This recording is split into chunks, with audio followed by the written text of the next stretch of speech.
Assalamualaikum warahmatullahi wabarakatuh. Selamat datang kembali sahabat-sahabat semua di video saya. Kali ini kita akan berbagi sedikit teman-teman dalam masalah menulis abstrak ya. Abstrak itu sangat sederhana, satu halaman, tetapi pada kenyataannya teman-teman sekalian masih banyak yang keliru dalam membuat abstrak dalam skripsi. Abstrak itu dalam skripsi, dalam jurnal biasanya memiliki aturan tersendiri. Jadi untuk sistematika silahkan bisa dilihat di panduan kampus masing-masing. Namun pada dasarnya antara skripsi dan jurnal biasanya abstrak pada jurnal lebih simple dan lebih pendek ya, maksimal 200 kata.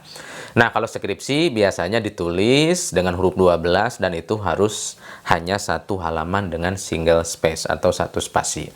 Nah, untuk tata cara penulisannya teman-teman silahkan di panduan kampus masing-masing.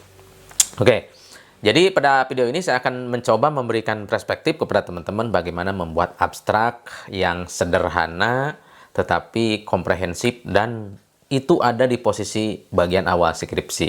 Jadi biasanya penguji pun kadang itu hanya melihat abstrak saja. Kalau teman-teman menguasai abstrak, maka dimungkinkan dalamnya pun teman-teman menguasai.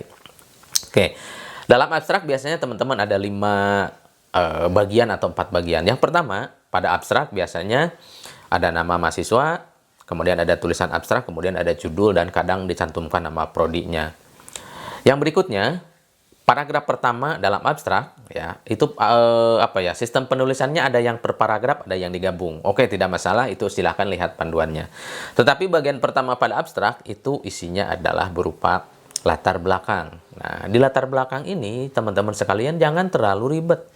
Sudah saja penelitian ini didasarkan pada rendahnya kepedulian orang tua terhadap pembelajaran secara daring. Misalnya sudah saja begitu. Ya, maka dari itu tujuan penelitian ini adalah, nah jadi biasanya kalimat pertama kemudian disertai dengan tujuan. Tujuan penelitian ini adalah untuk mendeskripsikan, untuk mengetahui, untuk mengukur, untuk menjelaskan, dan seterusnya. Silahkan disebutkan tujuannya, lihat teman-teman ke tujuan penelitian yang ada di bab 1. Kemudian pindahkan di sana, tetapi dalam abstrak hindari penomoran-penomoran. Langsung saja kalimatnya kalimat yang simple dan kalimat-kalimat yang sudah jadi ya. Hindari kalimat walaupun, hindari kalimat bagaimanapun, hindari kalimat adapun, hindari kalimat-kalimat seperti itu dalam penulisan abstrak. Jadi latar belakang, kemudian kalimat berikutnya adalah tujuan penelitian ini adalah untuk mendeskripsikan mengenai kepedulian orang tua dalam pembelajaran daring selama masa pandemi.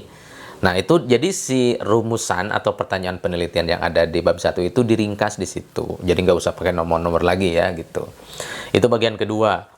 Nah, kemudian biasanya bagian ketiga adalah menjelaskan metodologi. Nah, teman-teman di situ jelaskan langsung saja, simple saja. Metode yang digunakan dalam penelitian ini dari sisi pendekatannya adalah pendekatan kualitatif, dari sisi metodenya adalah metode deskriptif, dan dari sisi tingkat kealamiannya adalah metode ini dengan metode naturalistik. Misalnya seperti itu. Udah simple aja segitu ya. Atau kuasi atau korelasi silahkan. Pokoknya langsung aja sebutkan.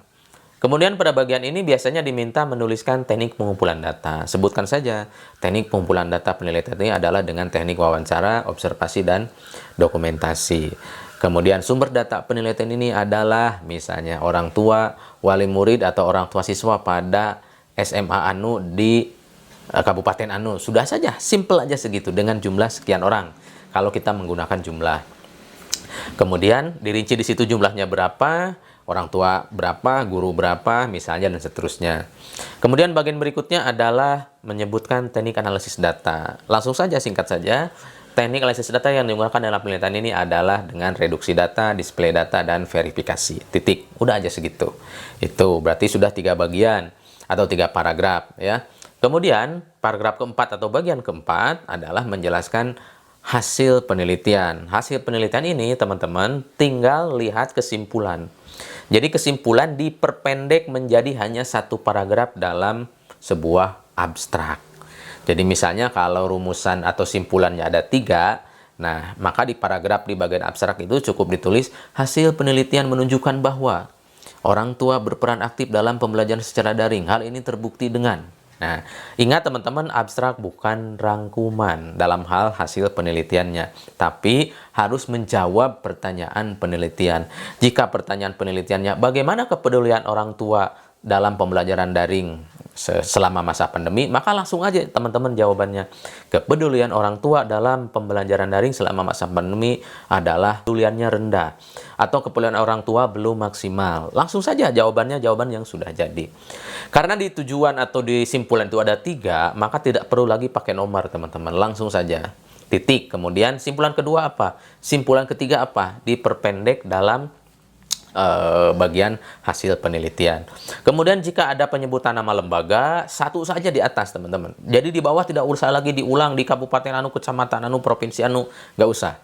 Karena sudah di atas saja, di tujuan penelitian saja disebutkan nama lembaga atau lokus penelitiannya. Sementara di hasil di bagian bawah, teman-teman, itu adalah tidak perlu disebutkan lagi lokasinya, cukup satu aja di atas. Kemudian bagian terakhir biasanya adalah saran. Saran itu ya atau rekomendasi, tinggal lihat saja saran di bab 5, kemudian diringkas menjadi saran di bagian abstrak. Jadi yang umum, ini yang umum teman-teman, itu hanya 5 bagian atau 5 paragraf. Nah, kemudian hindari kata-kata yang penomoran, apalagi pakai 1 kurung, 2 kurung, itu dalam abstrak tidak terlalu perlu. Kalau bisa dihindari. Kemudian bagian bawahnya biasanya disertakan dengan keyword atau kata kunci. Kata kunci adalah kata-kata yang dianggap menjadi keywordnya atau kunci pembicaraan dari penelitian Anda apa? Tuliskan di bawah, biasanya pakai tanda koma atau titik koma. Keyword itu berkisar 3-5 kata saja. Atau frase boleh, misalnya model pembelajaran. Tidak perlu model, koma, pembelajaran, koma, bisa juga model pembelajaran. Atau pendidikan karakter atau pendidikan, koma, karakter. Itu sama saja. Ya itu mungkin teman-teman untuk hari ini. Semoga teman-teman bisa membuat abstrak dengan baik dan benar, singkat, padat, dan jelas.